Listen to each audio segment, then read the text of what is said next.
Cihazınızın tamire mi ihtiyacı var? Ücretsiz teşhis sunuyoruz.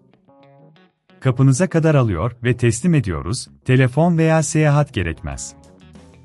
Tamir öncesi size fiyat teklifi gönderiyoruz ve sadece onayladıktan sonra devam ediyoruz. Kolay, şeffaf ve profesyonel. Link açıklamada.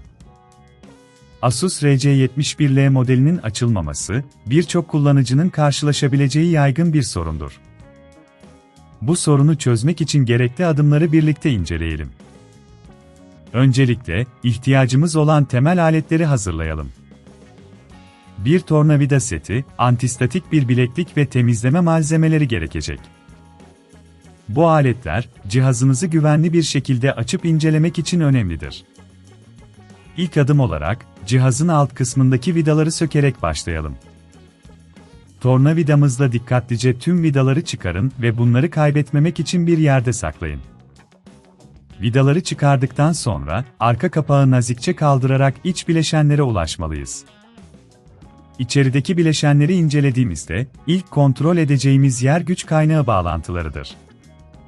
Eğer bu bağlantılarda bir gevşeme veya hasar varsa, cihaz açılmayabilir. Bağlantıları kontrol ettikten sonra, temizleme işlemine geçelim. Cihazın iç kısmında biriken toz ve kir, cihazın doğru çalışmasını engelleyebilir. Bu nedenle, antistatik bir bezle dikkatlice temizleyelim.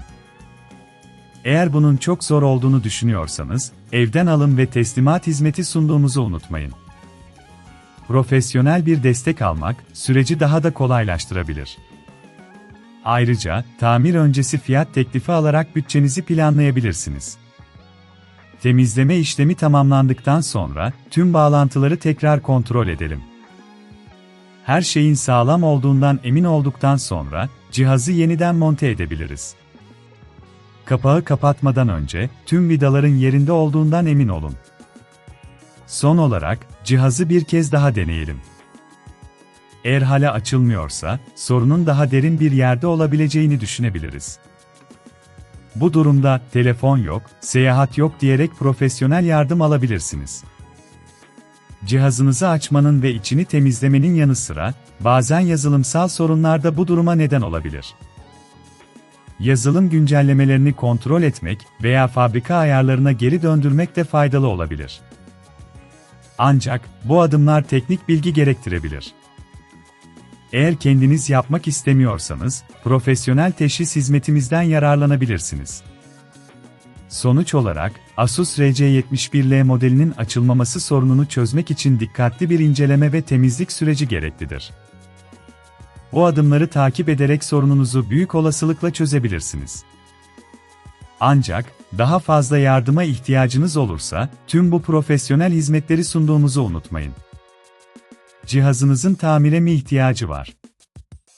Ücretsiz teşhis sunuyoruz. Kapınıza kadar alıyor ve teslim ediyoruz, telefon veya seyahat gerekmez. Tamir öncesi size fiyat teklifi gönderiyoruz ve sadece onayladıktan sonra devam ediyoruz. Kolay, şeffaf ve profesyonel.